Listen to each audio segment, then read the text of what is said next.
Bonsoir à tous. Merci de nous rejoindre ce soir pour une thématique qui est la sexualité, avec le thème qui va être parlons peu. On va essayer de pas parler trop surtout.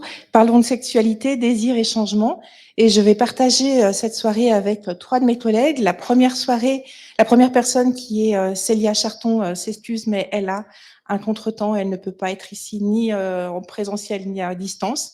Et puis, je vais vous présenter donc Ariane Torné du Centre Otium et Sophie Brenna, infirmière référente cancer du sein au Centre du sein à Genève. Et moi-même, Florence Rochon, infirmière spécialiste clinique en oncologie de la direction des soins. Donc la thématique parlons peu, parlons de sexualité. Dans la première partie, on a essayé de construire quelque chose ensemble pour vous montrer qu'on travaille main dans la main et puis que c'est important pour les patients et les couples qu'on peut rencontrer. Donc je vais parler déjà à la partie de Célia, puisqu'elle n'est pas là. Mais avant tout, je vais vous donner une définition sur la santé sexuelle. La santé sexuelle, c'est un état de bien-être physique, mental et social dans le domaine de la sexualité. Ça requiert bien entendu une approche positive et respectueuse de la sexualité et des relations sexuelles, sans jugement, ainsi que la possibilité d'avoir des expériences sexuelles qui soient source de plaisir et sans risque, libres de toute coercition, discrimination ou violence. Ça, c'est la définition de l'OMS telle qu'on la retrouve. La sexualité, c'est une composante centrale de l'identité et de la qualité de vie de la personne soignée. Et ça, c'est vraiment quelque chose qui nous anime, pour lesquels on est là ce soir. Et puis, pour vous rassurer, il n'y a pas une sexualité, mais des sexualités. Il n'y a ni une date de début, ni une date de fin pour avoir une sexualité. Et on peut tout réinventer à chaque moment. Alors, dès l'annonce du diagnostic, et vous l'avez pour certaines bien vécu, c'est un cataclysme d'émotions. On va préparer la chirurgie dans la mesure du possible. Et là, nous, quand je dis nous, ça va être par exemple le travail de Célia, essayer de visualiser dans le futur comment ça va être après. On va gérer l'anxiété de la famille. On doit parler librement de ses peurs, de ses doutes. Et ça, c'est jamais simple, hein, parce que dans le cataclysme, c'est tout le monde qui est dans ce tourbillon. Et puis, on ne doit pas abandonner son corps, on doit essayer de le soutenir, de former une équipe solide avec lui, un peu comme on a une exposition Rose Transat, un peu comme une équipe qui va naviguer. Et puis, on doit rester connecté à son corps, à ses sensations. On va essayer de se projeter dans les nouveaux défis de vie. Alors, comment est-ce qu'on peut faire ça? L'hypnose, qui est une des techniques psychocorporelles, et puis Ariane va pouvoir aussi en aborder un peu cette thématique après, va permettre de se reconnecter à soi, et puis de laisser chaque émotion être vécue pleinement, sans jugement. Les émotions, c'est la tristesse, la joie, le bonheur, et puis plein d'autres petites choses aussi qui, parfois, on pense que ça passe et que c'est fugace. On va essayer de planter des graines de positif pour préparer au mieux la période de traitement. Et ça, c'est aussi des pistes. Il y a des personnes pour qui ça va être utile de pouvoir se projeter vraiment dans de l'action. Apprendre à continuer à s'aimer malgré les transformations. Et ça, nous, on a un rôle énorme là-dedans. C'est comment on peut vous soutenir pour vous dire que vous continuez à être belle et à vous sourire devant un miroir. S'autoriser à jouer, à se réinventer dans sa sexualité, et ça, c'est tout le travail aussi du couple, hein. Quel que soit le couple, c'est vraiment important de reparler de ça. Et puis, des visualisations personnalisées, par exemple, en fonction de son vocabulaire. Si vous avez envie de dire, mais moi, c'est un combat que je veux mener, on va peut-être utiliser des termes plus de guerre. Si c'est vraiment, comme par exemple l'armée de soldats, ça peut être aussi plutôt se projeter, s'imaginer dans un lac, comment est-ce qu'on peut regagner la rive, et puis se réciter des prières. Et vous verrez, on a mis quelques mots de patients, et je pense que ça, c'est ce qui nous anime aussi à parler de ce thème ce soir, c'est tout ce que les patients nous disent et qu'on retient.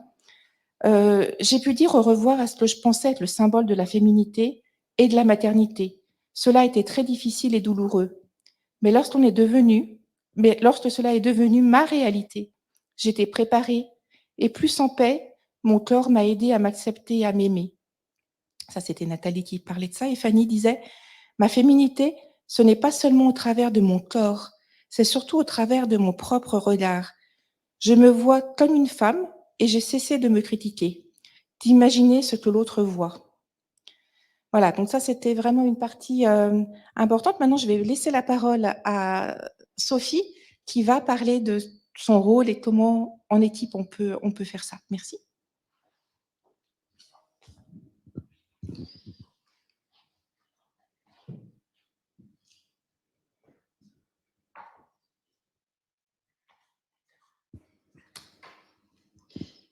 Alors, nous sommes deux infirmières référentes qui travaillons au centre du sein. Nous sommes présentes dès la première consultation où on annonce plus ou moins le diagnostic. On fait des consultations avant l'intervention. On reprend les explications médicales de façon à ce que la patiente comprenne bien qu'est-ce que nous allons faire et quelles sont les différentes possibilités et techniques possibles pour la reconstruction. C'est important de préparer les patientes parce que ça leur permet aussi de se projeter. C'est un moment privilégié. On fait des consultations individuelles. Et après l'intervention, on va dans la chambre et on parle avec les patientes, on regarde avec elles si elles arrivent à se toucher, à se regarder dans le miroir, à regarder leur corps. Euh, c'est un moment vraiment privilégié. C'est aussi à ce moment-là, la femme est toute seule avec nous. Et là, on peut aborder les sujets comme la sexualité. On peut aussi intervenir avant la chimiothérapie, lors des consultations, quand on annonce le traitement que l'on envisage. Donc, on parle des effets secondaires avec les patientes. Et puis, voilà, il y a l'image corporelle qui rentre également en compte par rapport à la perte des cheveux, aux effets secondaires, à la sécheresse de la peau. Voilà, on essaie de préparer la patiente au maximum. C'est aussi un moment où on parle des émotions. La patiente peut s'exprimer et on essaye de trouver des solutions ensemble. On essaie de voir aussi quelles sont les ressources que l'on peut utiliser, comme les réseaux extérieurs. Nos collègues qui sont, comme Florence, spécialistes cliniques en image corporelle, spécialisés en image corporelle, pardon.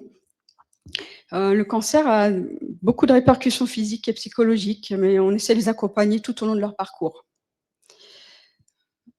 Voilà, l'important, c'est de redonner à nos patientes le sentiment qu'elles sont toujours aimables et que leur valeur en tant que personne reste inchangée. Il y a une enquête française de Naouri Wichel de 2018 qui montre que 65% des patientes en rémission souffrent de conséquences négatives de leur maladie sur leur sexualité. Il est donc primordial pour les soignants d'aborder le thème de la sexualité avec le patient et son proche, s'il en a un et s'il le souhaite. Il faut vraiment leur laisser la place pour exprimer leurs émotions et surtout, si elles ne le font pas, eh bien, il faut que nous, on aborde le sujet de façon à mieux les orienter par la suite.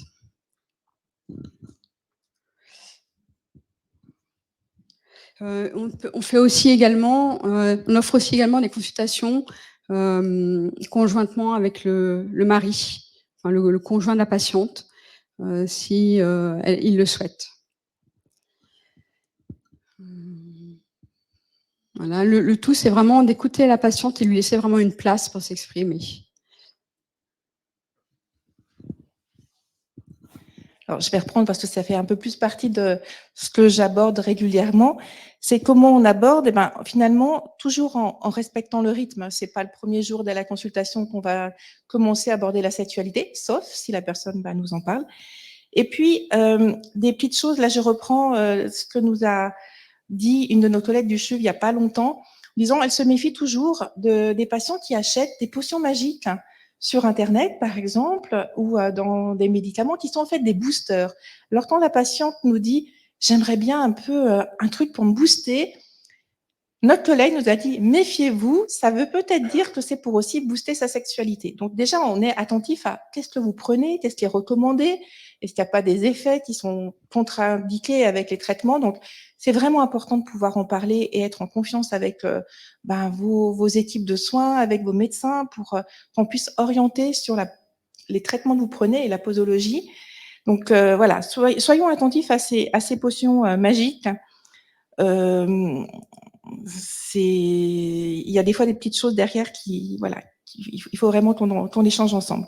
Moi, j'anime des ateliers régulièrement tous les mois, des ateliers de beauté. Alors, ça a été mis un peu entre parenthèses à cause de la Covid, mais pendant ces ateliers, on parle de la peau qui devient une peau beaucoup plus sèche, où les muqueuses sont plus sèches. Pour moi, c'est l'occasion de dire, vous avez vu, vous avez peut-être les yeux qui sont plus secs, vous avez parfois le nez qui est plus sec, et puis les sécrétions vaginales, elles ont soit diminué, soit elles sont à peu près absentes. Donc on peut vous proposer d'utiliser alors, voilà, on parle de ce qui peut exister, hein, que, ça peut être des gels lubrifiants, ça peut être, des ovules et encore ça dépend si, votre gynécologue ou votre oncologue vous les a prescrits. De plus en plus, on a des patients qui vont utiliser, qui par exemple des huiles, comme, de l'huile de coco, parce qu'elles préfèrent des choses naturelles. Il faut juste savoir tout ça, ça peut se mettre 4 heures avant un rapport sexuel. C'est pas, comme je le dis souvent, c'est pas top chrono, je mets mon gel lubrifiant et monsieur il prend sa petite pastille bleue et on peut y aller. C'est on prend du temps, puis si on n'a pas envie, ben, on n'a pas envie. Mais voilà, c'est la petite chose qu'on peut faire. Donc, comme quoi, un atelier de beauté, on pourrait se dire: «C'est pas peut-être pas le lieu de parler de sexualité». Si, c'est le lieu. Puis dans ces ateliers de beauté, si on fait le lien avec l'image corporelle, pendant 2 heures, je vous mets devant un miroir et puis il y a même une phase grossissante du miroir. On enlève, toute la cosmétique. C'est pas simple. Donc, on réapprend à se sourire. On a beaucoup de larmes parce que c'est chargé d'émotions et c'est vraiment des moments aussi où les patientes, elles se retrouvent en groupe, hein, de 10 et elles partagent. Elles partagent énormément.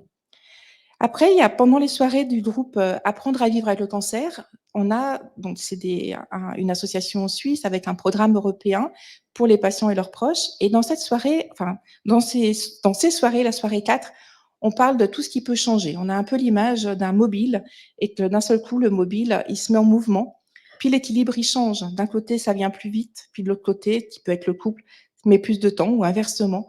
Et dans ces soirées, on aborde la sexualité, on aborde beaucoup de choses, mais entre autres aussi cette thématique. Et c'est aussi l'occasion pour les proches d'avoir en face des professionnels, parce que les séances ont souvent lieu le soir, et de pouvoir échanger avec nous. En parlant donc de sécheresse vaginale, je vous ai mis une petite photo, c'est les dilatateurs vaginaux. C'est aussi dire, ben, comme je vous l'ai dit au départ, la sexualité, elle se réinvente. Puis parfois, ben, on a peut-être besoin d'utiliser un sextoy ou un dilatateur. Alors, il y en a en métal, ils sont pas très sympas, ils sont froids, mais il y en a en plastique aussi. La Ligue genevoise nous offre aussi des trousses quand on a besoin. Donc, il n'y a pas de tabou. Je pense que les personnes, les soignants, ils entendent vos questions, il n'y a pas de tabou pour y répondre. Il faut juste qu'ils entendent vos questions aussi. Et puis, j'ai pris une petite photo de notre collègue Marie-Laure Amram, qui nous a projeté une présentation il n'y a pas longtemps où elle dit J'ai perdu ma libido. Ben, c'est bien déjà si on vient aux objets trouvés, c'est qu'on a envie de changer et qu'on a envie de la retrouver. C'est pas le cas non plus pour tout le monde. Il faut se respecter aussi ces moments-là. Voilà. Tu veux peut-être. On vous a aussi remis des paroles de patients, puis juste la photo, c'était moi dans mon village pour parler du dépistage. On avait fait un recueil de soutien-gorge, on a fait des guirlandes, donc je suis propriétaire de la photo.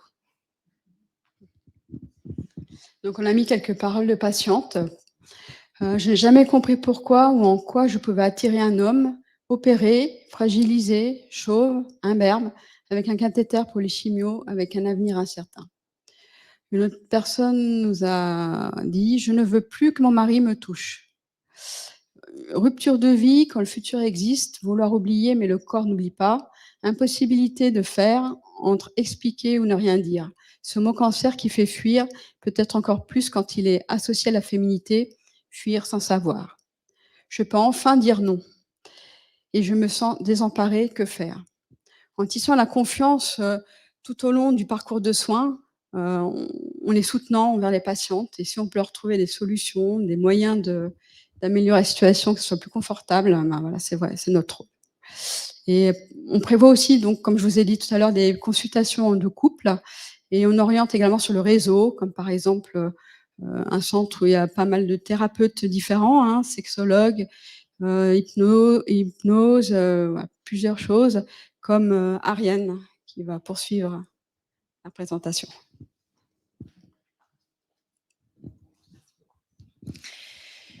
Voilà, donc effectivement, donc moi je travaille au Centre Otium, qui est un des centres de thérapie de soutien pour les personnes touchées par le cancer et je voulais commencer avec, une petite histoire. Alors, Barbara, c'est un nom fictif, c'est pas quelqu'un qui existe spécialement, mais l'histoire que je vous raconte, c'est une histoire que j'ai souvent entendue auprès de patientes, qui viennent me voir. Et ça reprend un petit peu, les paroles que vous venez d'entendre, hein, les témoignages. Imaginons, l'histoire de Barbara qui a un cancer du sein et puis, voilà, elle a une mastectomie, il faut lui enlever peut-être un sein, de la chimiothérapie et puis elle a terminé ses traitements et il lui reste de l'hormonothérapie quand même. à continuer sur plusieurs années. Donc clairement, son combat, il est long. C'est pas quelque chose qui s'arrête, du jour au lendemain et l'impact sur la sexualité et ben, il est à plein de niveaux différents et très souvent, moi, je reçois des personnes qui se posent la question de: «OK, bah, certes, j'ai peut-être fini la majorité de mes traitements, mais qu'est-ce que je fais maintenant de ma sexualité? Qu'est-ce que je peux faire? Quelles sont les solutions qui existent? Vers où est-ce que je peux me tourner?» Parce que ça arrive très souvent qu'ils savent que voilà, les patients et les patientes ne savent pas vraiment à qui s'adresser pour ce genre de questions. Alors, il y a plusieurs endroits, comme par exemple, bah, la consultation dont Sophie et Florence viennent, de parler, s'adresser aux médecins aussi, aux infirmiers, infirmières de manière générale, qui vous accompagnent et qui accompagnent les patients et les patientes. Ce sont des interlocuteurs et des interlocutrices qui ont du sens et puis, ben, effectivement, on peut parler aussi ah oui, je me suis trompée de dia. Ouais. On peut aussi parler, de sexualité avec, des consultations en sexologie spécifique, que ce soit des consultations individuelles ou que ce soit des consultations de couple. Parce qu'effectivement, alors la question autour de la sexualité peut se poser, pour soi-même, seul, qu'on soit en couple ou bien ça peut se poser avec son ou sa partenaire. Un autre lieu qui existe où on peut en parler, ce sont des ateliers. Donc, il y a des ateliers comme par exemple celui que, Florence a mentionné, mais, il y a aussi des ateliers qui sont proposés au Centre Thium. Moi, je propose entre autres des cafés sexos et des cercles de femmes dont je vais, vous parler un peu plus, tout à l'heure.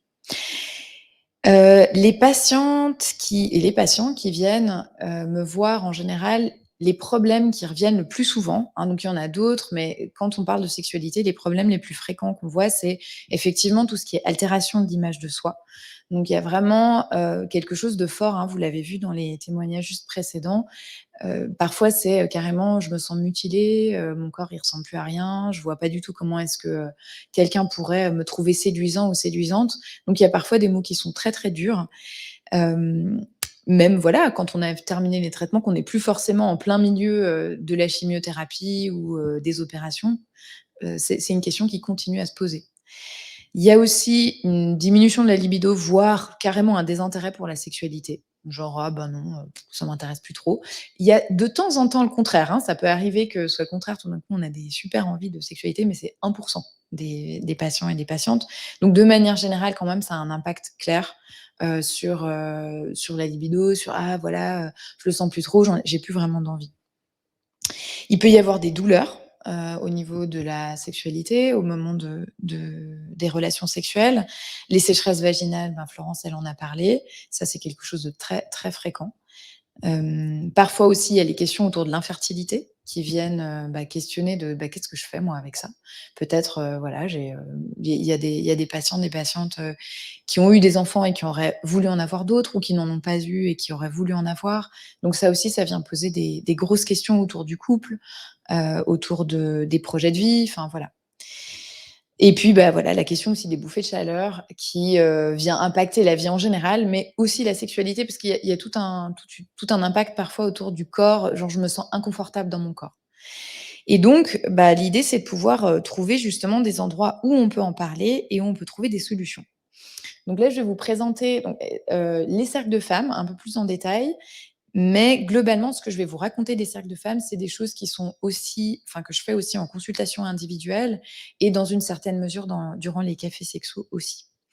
Alors, les cercles de femmes qui sont proposés au Centre Thium, bah, c'est en présentiel quand les restrictions covid le permettent et sinon, ça s'est fait en ligne pendant, ces derniers temps. C'est à peu près c'est 10 séances de 2 heures qui se répartissent sur 5 mois, donc toutes les 2 semaines. Donc il y a vraiment un temps de progression qui est fait et voilà, c'est quelque chose que j'ai construit entre l'atelier et le groupe de parole. C'est-à-dire que c'est un espace où les patients et les patientes peuvent enfin les patientes surtout puisque c'est un cercle de femmes, pardon, mais les cafés sexos, c'est pareil. Les personnes peuvent discuter entre elles parce que l'idée, c'est que, on traverse quelque chose et ça fait du bien des fois de se dire qu'on n'est pas tout seul et toute seule à traverser cette aventure-là. Et d'avoir le soutien d'autres personnes, aussi d'avoir, des trucs et astuces parce qu'en fait, il y a d'autres personnes qui se sont posées les mêmes questions que nous à d'autres moments. Donc ça, c'est extrêmement riche et c'est quelque chose qui vient vraiment, soutenir les patients et les patientes.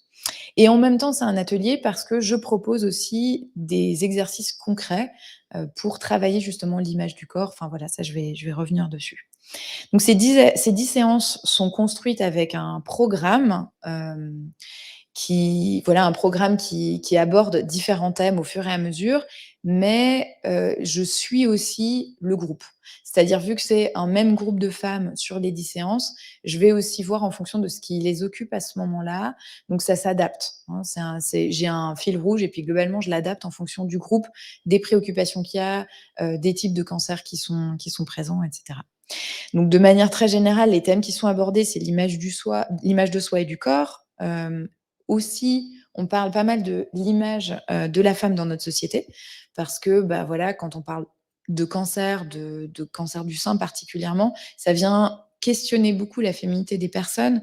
Donc, voilà, on va juste se reposer les questions et remettre, les choses dans le contexte de la société. On va aussi aborder la question de la communication. Comment est-ce que je parle de ce qui m'arrive à mon partenaire, aux autres personnes autour de moi? Et puis, on va parler de sensualité et de sexualité.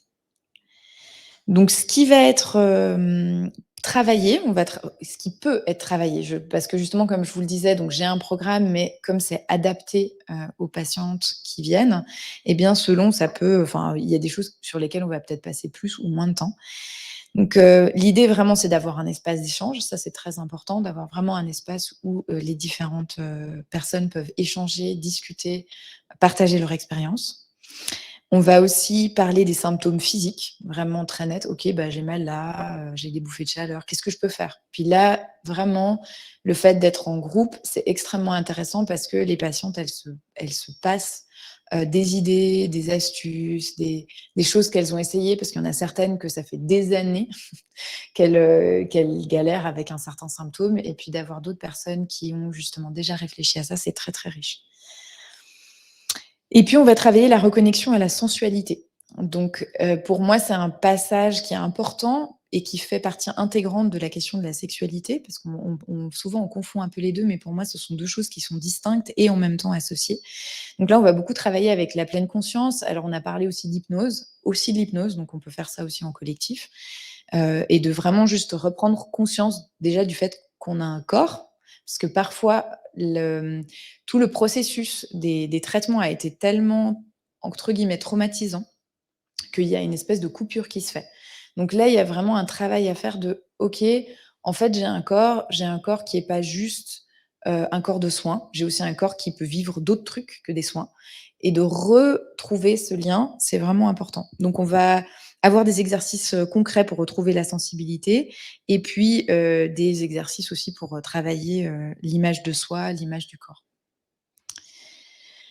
Et là aussi, en fait, d'ailleurs, le groupe est vraiment très aidant parce qu'il va y avoir un effet de miroir qui fait beaucoup de bien, hein, parce que je vais aussi utiliser la force du groupe pour, voilà, se retrouver, parmi les autres, retrouver de la bienveillance envers soi, enfin voilà. On va aussi travailler les croyances autour de la sexualité, de la féminité, de la sensualité, parce qu'il y a parfois des croyances qui sont très chouettes et qui nous aident à avancer, et des fois on a des croyances limitantes. Donc voilà, ça c'est aussi important à travailler, à aller déconstruire les croyances qui nous limitent, et pour, avancer vers quelque chose de plus sympa et plus chouette. On travaille aussi la séduction, puisque comme je vous le disais, il y a vraiment beaucoup de personnes qui sont là: «Mais moi en fait, il y a plus personne qui va vouloir me toucher». Et donc de travailler d'où vient la séduction. La séduction, c'est pas juste une histoire de à quoi il ressemble notre corps, mais aussi, toute l'attitude qui peut venir avec, voilà, tout le non-verbal. Enfin voilà, il y a plein de petits jeux de rôle qu'on fait qui sont généralement très amusants, et elles apprécient bien ça. On parle aussi de faire de la place à ses besoins, puisque ça, c'est, quelque chose de très important, surtout quand, il y a plus de libido, qu'il y a plus de désir. Parfois, il y a des personnes qui ont des inquiétudes du style: «Ah mais si j'ai plus envie, ben du coup, ce sera pas chouette pour mon partenaire et puis peut-être qu'il va me quitter», enfin voilà. Donc il peut y avoir aussi beaucoup d'inquiétudes à ce niveau-là, et de retravailler, ben, la place à ses besoins. Comment est-ce qu'on va les communiquer? C'est très important. Puis de manière générale, le cancer, bah, c'est une crise de vie. Donc, c'est aussi une opportunité de se poser des questions sur, bah, quels sont mes besoins aujourd'hui? Comment est-ce que je les communique? De manière générale. Et puis, ben, ça vient aussi avec la sexualité et la sensualité. Et donc, comment est-ce que je communique tout ça? Ça aussi, donc on a souvent une partie dans ces ateliers où on va parler de: «Mais concrètement, comment je fais pour parler de ça à mon entourage?» Une autre chose qu'on va faire, c'est favoriser l'autocompassion. Donc ça, c'est très, très important parce que comme je vous disais, il y a des mots très durs qui sont dits sur leur propre corps et donc de travailler cet aspect de: «OK, ben, en fait, j'ai un corps qui est tel qu'il est. Comment est-ce que je peux retrouver de l'amour pour moi-même?»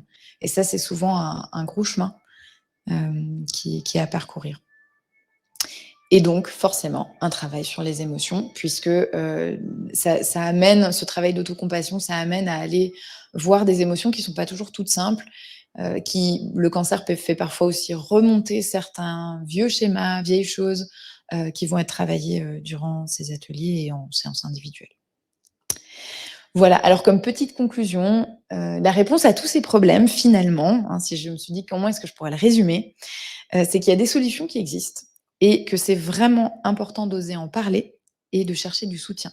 Et quand je dis oser en parler, c'est à la fois pour les patients et les patientes, parce que je sais combien c'est difficile d'aller en parler. On n'ose pas toujours, on se dit: «Ah, est-ce que j'ai le droit de poser cette question ou pas?» Enfin voilà. Mais d'essayer d'oser en parler, c'est très important. Alors je m'adresse à la fois aux patientes, mais je m'adresse aussi au personnel soignant. C'est important d'oser en parler pour ouvrir la porte. Et ça peut être une phrase simple comme, bah, vous en êtes où dans votre vie intime, sexuelle? Aussi simple que ça dit juste: «Eh bien, vous avez le droit de me poser la question». Et peut-être la personne, c'est pas le moment pour elle, elle dit: «Ah ouais, non, non, ça va», puis elle évite, alors que peut-être, il ou elle aurait des questions. Mais au moins, ils savent que la porte, elle est là et ils peuvent l'ouvrir. Et ça, c'est vraiment important. Voilà. Merci pour votre attention et je crois qu'on va passer, à la table ronde, hein, c'est ça? Ouais.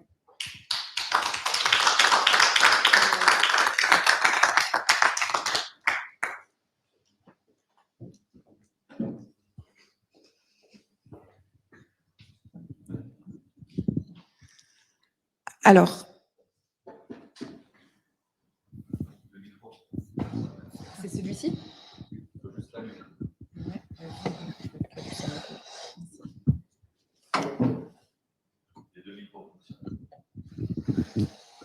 voilà, alors Sophie va répondre s'il y a des questions, mais peut-être on va commencer dans la salle. Si vous avez déjà des remarques ou des questions, sentez-vous libre voilà, de les poser. On va essayer d'y répondre. On a d'autres experts face à nous qui vont pouvoir aussi peut-être compléter nos réponses.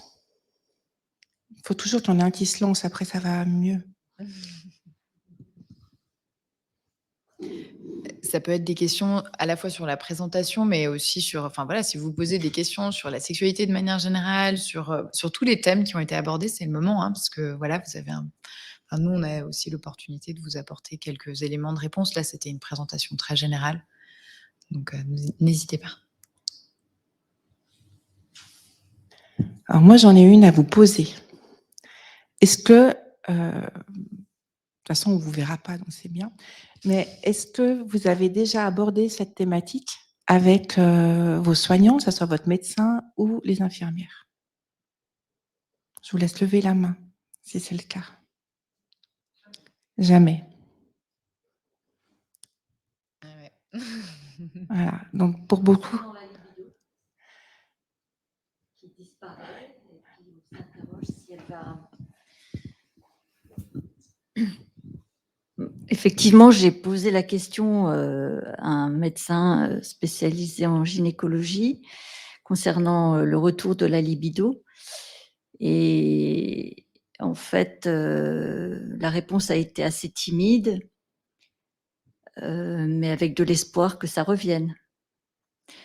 Maintenant, moi, je me pose la question quand il n'y a pas de couple. Et cette libido, comment, est-ce qu'elle revient comme le Saint-Esprit? Comment on peut aborder cette question, heu, avec son entourage, amical, hein, j'entends? Voilà, c'est des questions qui finalement, enfin, c'est une question principale auquel j'ai pas obtenu de réponse finalement. Alors, ouais, peut-être je peux donner un bout de réponse en tout cas, parce que c'est une vaste question, hein, la question de la libido. Donc parfois, elle réapparaît comme le Saint-Esprit, donc ça peut tout à fait arriver, pourquoi pas. Maintenant, en fait, la libido, le désir, c'est quelque chose qui s'entretient et qui peut s'entretenir, qui peut, entre guillemets, se travailler. Alors, j'aime pas trop le terme travailler puisque la libido, c'est plutôt un truc agréable et de plaisir. Mais on peut faire des choses pour, entre guillemets, la retrouver de manière plus active. Et il n'y a pas forcément besoin d'un ou d'une partenaire pour cela. Parce qu'en fait, il y a toute une partie de la libido qui se travaille, enfin qui se fait avec soi-même. C'est vraiment toute l'approche à la sensualité qui va comme nourrir, qui va nourrir le désir. Et il y a plein de trucs super chouettes et super ludiques pour aller titiller son désir, en fait. Et voilà, ça c'est une des choses qui est abordée justement en cercle de femmes. Et, enfin voilà, c'est amusant, c'est fun. Donc il y a plein de choses qui peuvent être faites, absolument. Est-ce que tu peux donner des exemples? Alors je peux donner quelques exemples, oui, oui. Donc là, par exemple, là, je vous dis pas tout de suite. Normalement, ça devrait titiller le désir, ça devrait titiller la curiosité. Tu es là, mais elle parle de quoi en fait? Donc déjà rien que ça. En fait, et il y a plein de manières de jouer avec son propre désir, parce qu'il faut comprendre que le désir, en général, on désire quelque chose qu'on n'a pas. Donc on peut s'amuser avec ça. Typiquement, pour les personnes j'aime bien la comparaison avec la nourriture, parce que de manière générale, il y a quand même pas mal de gens qui aiment bien manger. Et on a tous un peu des petits péchés mignons. Genre, je sais pas, on aime bien un carré de chocolat, ou bien on aime bien certaines pâtisseries, enfin voilà, des choses comme ça. Et on peut s'amuser avec son désir de ça. C'est en fait la même chose que le désir sexuel, hein. Enfin, c'est pas très différent, l'histoire du désir sexuel, le désir de la nourriture. Ça peut être, c'est tout un continuum.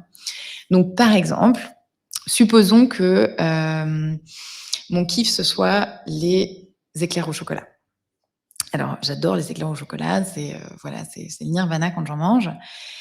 Et ce qui se passe, c'est que je vais peut-être titiller mon propre désir de ça en bah, voilà, tout d'un coup, peut-être j'ai une envie d'éclair au chocolat. Je me dis: «Tiens, ça pourrait être sympa d'en avoir un». Et bien, peut-être que je vais passer devant ma boulangerie préférée plusieurs fois avant d'aller acheter un éclair au chocolat. Je vais peut-être attendre. Donc mais je vais me faire mousser entre 2.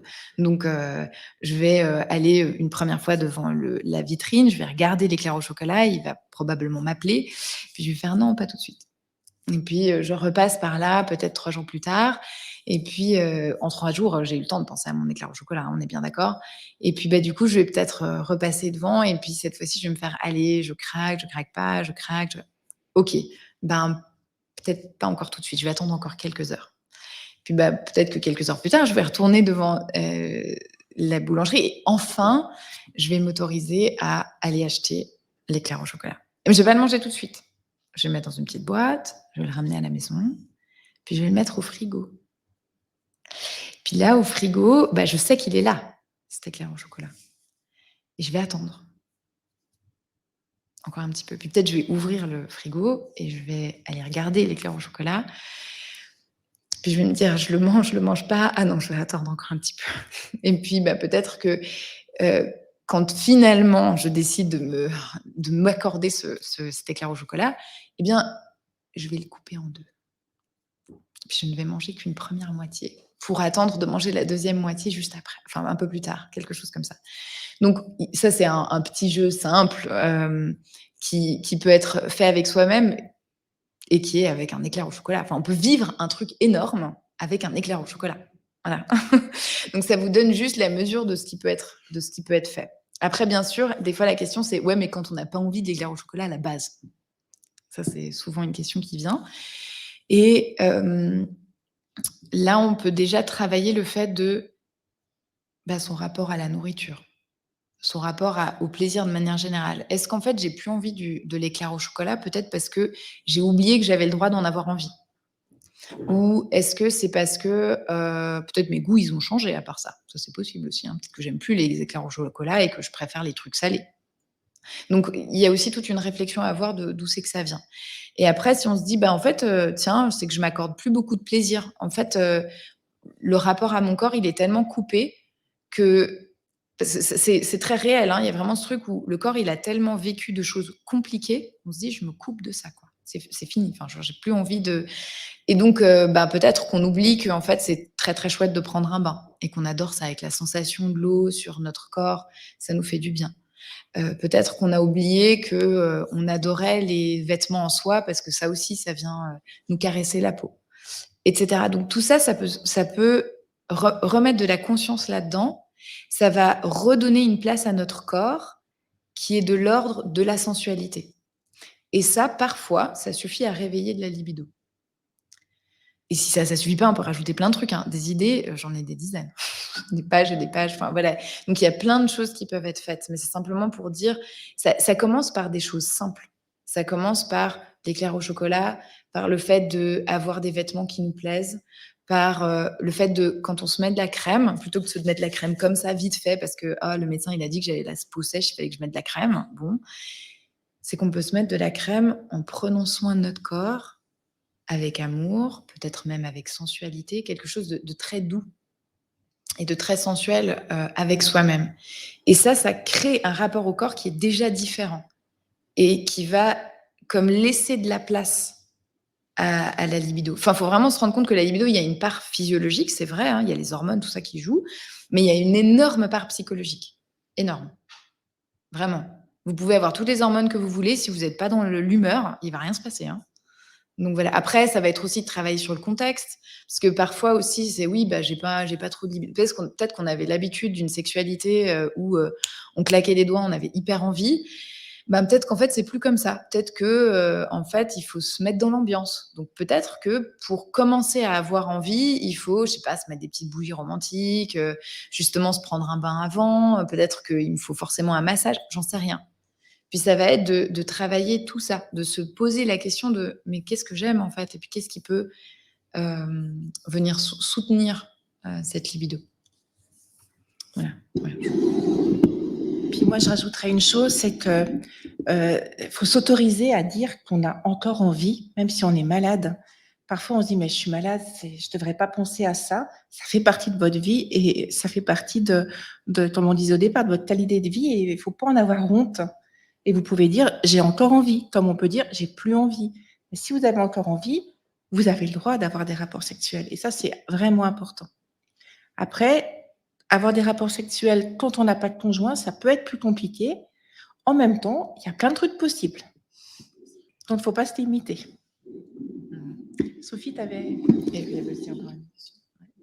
Oui, parce que, alors quand il y a le conjoint, c'est formidable, bon, ils ont passé, on passe les étapes, de la maladie, des traitements, mais donc quand la personne veut refaire sa vie, alors il y a d'autres, solutions aussi, mais j'en viendrais plutôt à l'étape, où le rendez-vous se concrétise et c'est là que je fais référence, à l'un des films de Florence Foresti où, bah, clairement, elle a une réaction un peu brutale avec, un homme en discothèque qui vient l'aborder, que finalement elle se trouve pas aussi jolie que sa sœur et puis finalement, bah, cet homme-là, il s'intéresse plus à elle et puis, bah, elle est touchée d'un cancer du sein, et puis, bah, elle est pas du tout à l'aise avec ce corps et puis, bah, finalement, vient l'étape où peut-être, elle laisse,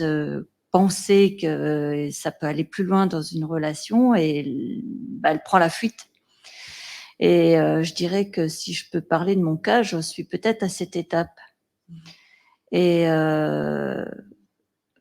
bon, moi, je suis à 6 ans de mon cancer du sein et alors je sais pas ce qui se passe mais bon, en tout cas, il y a pas eu, enfin, je pense que je fais un blocage sur mon corps parce que je ne lève pas la tête ou bien je regarde pas au bon endroit. Mais en même temps, si on mettait le regard sur moi, je pense que je serais cette Florence Foresti qui prend ses jambes à son cou et qui part en fuyant parce que elle n'a pas le courage d'oser expliquer, de communiquer et de dire voilà, il se passe ça, justement par peur d'affronter le regard de l'autre et surtout de lui faire porter un petit peu cette épée de Damoclès que je ne visualise plus, mais que je pourrais voir dans son regard, ah, quand même, il y a ça. Donc voilà, on s'autorise pas, et puis le temps passe, les années passent, et puis on se dit bon, on continue comme ça. Alors, je vais vous redire ce qu'une de mes patientes a dit une fois. Elle a dit, «Mais en fait, je me suis rendu compte dernièrement, mais on a tous des problèmes. Donc, si ça se trouve, la personne que je rencontre en face, déjà si ça se trouve, il a déjà eu un cancer, aussi, première chose et ça, on n'en sait rien.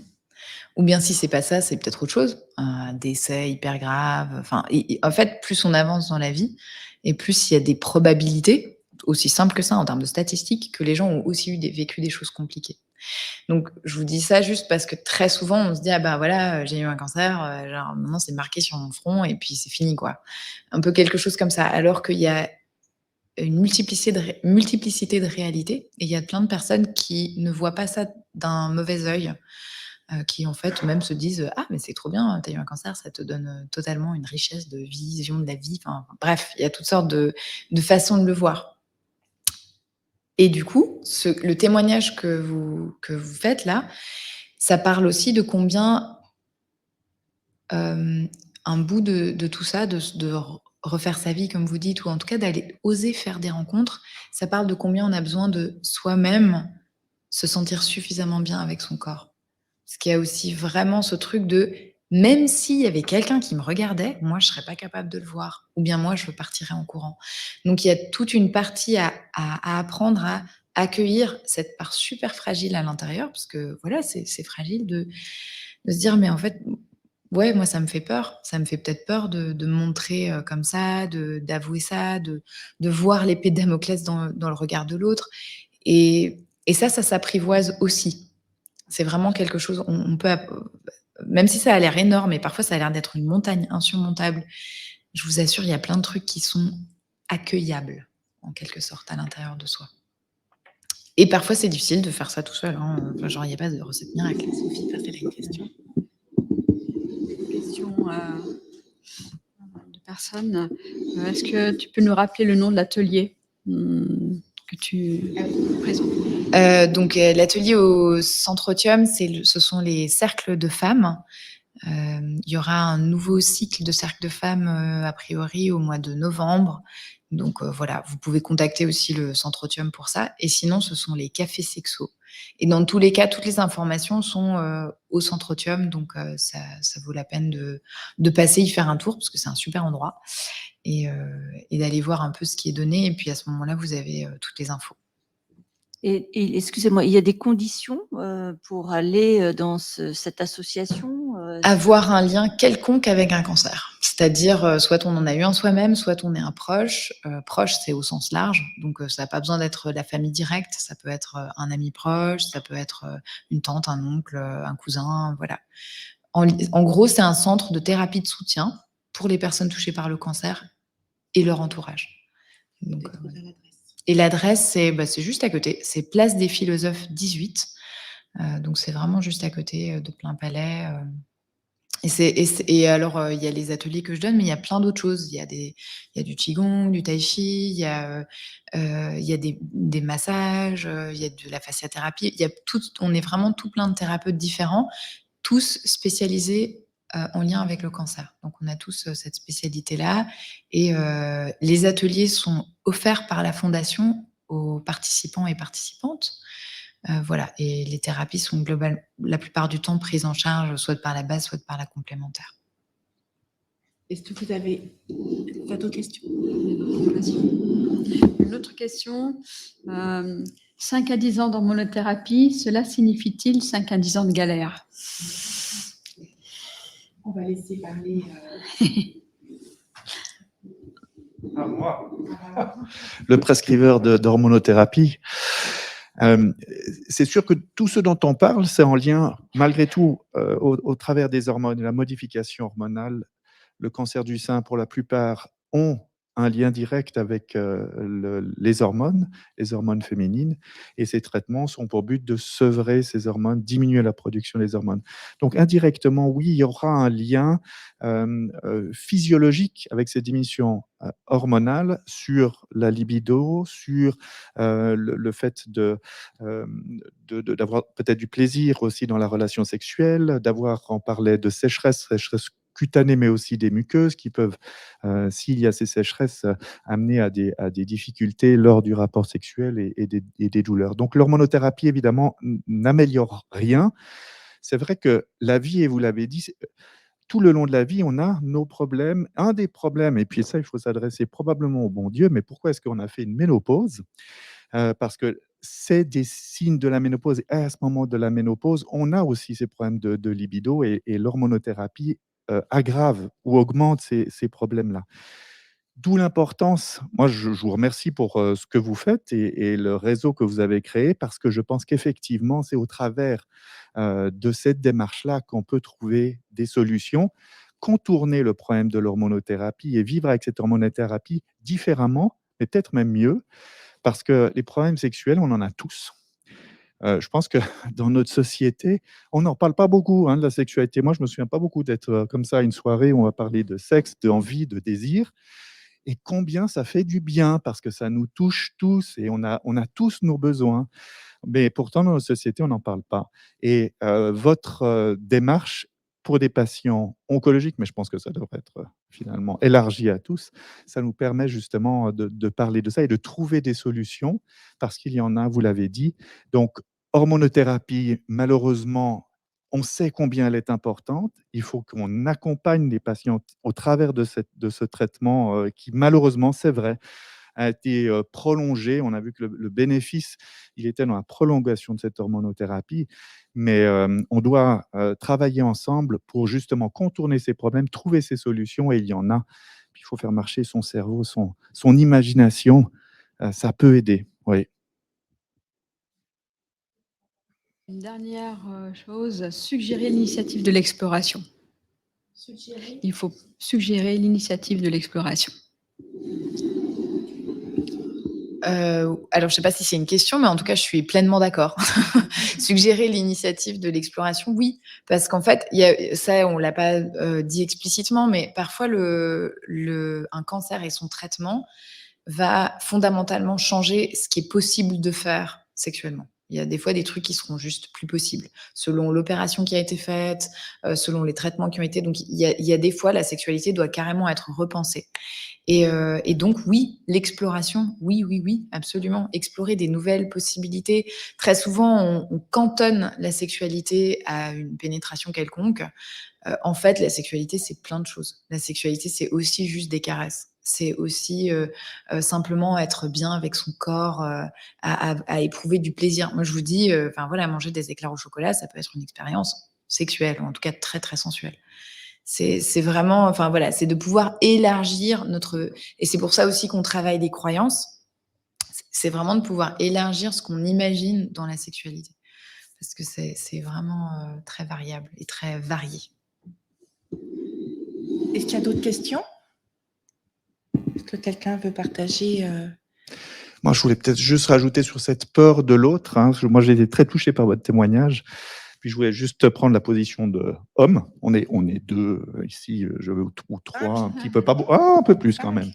Mais cette peur finalement d'être jugé, sachez en tout cas, je pense en tant qu'homme, on a aussi nos difficultés, on a aussi notre peur, physique, on a la peur peut-être de pas avoir une érection dans la relation, et on est 2 êtres, vivants qui, partageons quelque chose, et de réussir à aller au-delà de cette peur et du jugement de l'autre, parce que l'autre, il a cette même peur. Donc, probablement, c'est dans la communication quand même qu'on réussit à passer, cette peur-là. Mais, voilà, on a en tout cas, même l'homme qui est en face de vous, il a aussi ses inquiétudes et ses peurs. Et je crois, Alexandre, que tu dis quelque chose de très important, c'est de discuter quand on est en couple de cette peur, aussi du moment. Moi, je suis surprise parfois, des patients me disent: «Est-ce que vous pourriez parler avec mon conjoint?» Et donc on discute et le conjoint dit: «Oui, mais bon, moi, chaque fois que j'ai envie, elle a pas envie». Et quelque chose de tout bête, c'est de se mettre sur le même créneau horaire. Parce que parfois je dis à la dame: vous seriez mieux prête quand?» «Ah ben moi, c'est le matin, quand j'ai eu le temps de me laver, de prendre soin de moi, de mettre ma crème, de me maquiller, de me sentir bien. Puis vous, monsieur?» «Ah ben moi, c'est à 22h quand les enfants sont couchés. Là, moi, je suis en forme». Ah, c'est sûr que si on n'est pas déjà sur la même longueur d'onde, c'est compliqué. Parfois, je leur dis: «Mais vous pouvez rentrer à midi, monsieur?» Alors, il me regarde et donc il fait l'exercice pendant quelques jours de rentrer à midi. Ils vont bien mieux après. Parce que déjà là, si on part sur ces représentations et qu'elles sont pas, on n'arrive pas à croiser nos chemins, ça peut être compliqué. Donc il faut avoir confiance en l'autre et puis avoir confiance en soi, ça c'est vraiment important. Alors Ce moi, je veux juste Oui, remercier, ce que de mon te tordre. voisin Mmh. vient de dire. Moi, je suis, assez fière de moi, de ce que j'ai été capable de dire, ce soir parce que, c'est quelque chose de lourd, comme je vous l'ai dit, 6 ans, mais et d'avoir le retour d'un homme, ça me fait du bien ce soir et c'est ce que j'attendais un petit peu. Enfin, je me suis fait force de prendre la parole ce soir, en fait. Je me suis bousculée, j'ai provoqué, j'ai fait la démarche de venir à cette conférence parce que je voulais franchir une étape et d'avoir un retour d'un homme. Alors effectivement, ça va m'aider aussi, ça c'est sûr. Merci parce que la confiance de témoignage, hein, et puis j'espère qu'il va en avoir d'autres, c'est on n'est pas dans le jugement, on est dans le partage, on est dans l'écoute et la bienveillance et ça, c'est important et c'est pour ça qu'il faut vous sentir, à l'aise de pouvoir échanger, avec nous si vous le souhaitez. Merci. Une autre question, une remarque? Alors, Attendez, bougez pas. Bonsoir à tous. Donc, je suis ici avec mon épouse qui a eu le cancer du sein. C'est vrai que c'est pas évident d'aborder cette thématique de la sexualité. On l'a eu une seule fois avec un chirurgien, donc qui est ici présent. Auparavant, il n'y avait pas eu cette communication faite aussi avec les premiers chirurgiens. C'était assez compliqué pour ma femme et pour moi-même. Mais ce que vous faites, c'est très bien. Merci. c'est vrai qu'à chaque étape, hein, il faut penser à parler. Alors moi, je le dis souvent quand nous soignants, on fait des formations entre soignants, moi je leur dis: «On vous enlève les boules qui est» parce que les patients, ils nous en parlent et puis, on n'entend pas assez bien. Puis des fois, ils arrivent en contournant un peu la question, puis nous, en fonction de comment on est, on va peut-être pas prendre la perche et répondre. Donc il faut vraiment pas hésiter à en parler et si on se sent pas à l'aise avec quelqu'un, il y a quelqu'un d'autre à côté avec qui on peut parler. Mais je pense aussi parce que on l'a dit, dans notre société, on parle pas beaucoup de sexualité et puis, même pour le soignant qui reste un humain en face de vous, quelquefois, c'est difficile d'aborder la chose, d'éléments peut-être qui, rapportent quelque chose de très intime au soignant lui-même. Donc c'est d'où l'importance de la formation et on a commencé, c'est pas si, ancien que ça, hein, de former les soignants, à parler de sexualité, pour se sentir à l'aise au moment de la consultation. Donc j'espère en tout cas qu'on va aller en s'améliorant de plus en plus. Juste pour faire un petit rappel, en 2011, on a créé les premiers symposiums autour de la sexualité au sein des HUG. Et dans les premiers symposiums, on n'avait aucun oncologue. C'était essentiellement des soignants, des infirmières, des physiothérapeutes. Après, ils sont venus, heureusement. Et voilà, ce soir, on arrive à faire des soirées avec les patients. Merci. Tout à coup, je deviens très bavarde, mais effectivement, il y a 6 ans, j'ai jamais entendu parler de cette problématique. Alors, c'est vrai qu'à chaque temps, vient, à chaque période, on a des questions aussi, mais cette problématique, j'y pensais pas il y a 6 ans, ça, c'est évident. Mais on m'a très vite parlé de l'image corporelle, de l'entretien des ongles, des cheveux, les cheveux vont repousser, comment se maquiller, les sourcils, tout ça.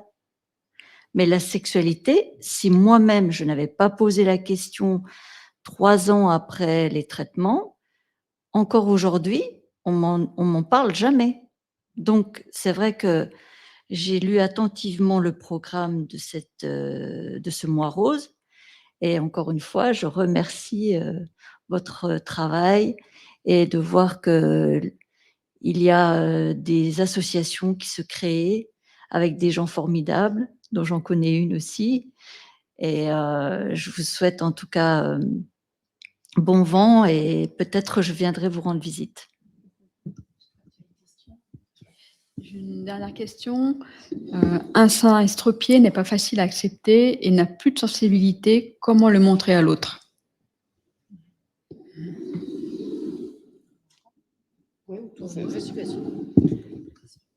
Alors moi, j'utilise déjà souvent le mot, je dis: «On vous a enlevé le sein et on vous a reconstruit une poitrine». Parce qu'on fait le deuil de quelque chose, mais on a quelque chose de nouveau et on doit aussi, essayer de se l'approprier. On verra qu'il y a des fois des zones érogènes qu'on n'a plus, mais on en retrouve d'autres. Donc il faut vraiment explorer ce corps. Il y a plein de jeux aussi à faire autour de ça, en lien avec le toucher. Et puis il faut se faire confiance à un moment. Après, tu as dit, Ariane, il y a des jeux aussi de lumière, de bougies. Il y a on vous a mis quand même une photo de lingerie aussi sympathique à un moment. Tous ces artifices permettent finalement de revivre une sensualité et une sexualité. Mais déjà, il faut se faire confiance. Puis après, ben voilà, on peut retrouver dans cette nouvelle poitrine un certain charme et puis vraiment se dire: «Je me suis reconstruit avec ça». Donc moi, je sépare toujours le mot sein et le mot poitrine. Le sein, il était malade, la poitrine, c'est quelque chose qui peut être très joli après. Peut-être tu peux compléter. Oui, alors ça c'est quand même c'est une question vaste aussi parce que ça dépend beaucoup ce qui a été reconstruit ou non après, hein, parce qu'il y a tous les cas de figure. Il y a des personnes qui ont décidé de reconstruire, des personnes qui ont décidé de pas reconstruire. La question de la sensibilité, effectivement, c'est une vraie question parce que, bah, voilà, ce n'est plus un sein, c'est une poitrine, c'est très justement dit et c'est éventuellement une reconstruction ou non. En plus, il y a plus ou moins de sensibilité là où il y a les cicatrices.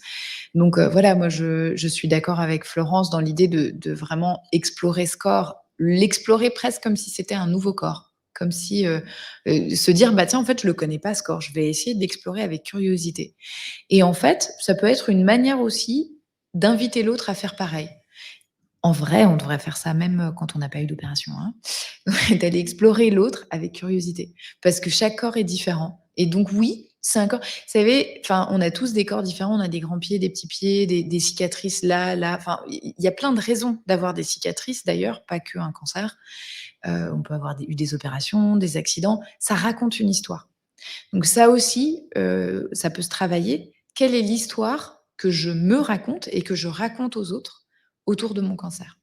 Et cette histoire-là, en fait, c'est une histoire qu'on construit au fur et à mesure des expériences, mais aussi au fur et à mesure de comment on a envie de la construire. Il y a plein d'éléments dans une histoire et qu'est-ce qu'on va attraper comme bout d'histoire à raconter, ça va être aussi différent. Et ça peut aussi, on peut aussi en discuter en séance ou bien, dans les ateliers.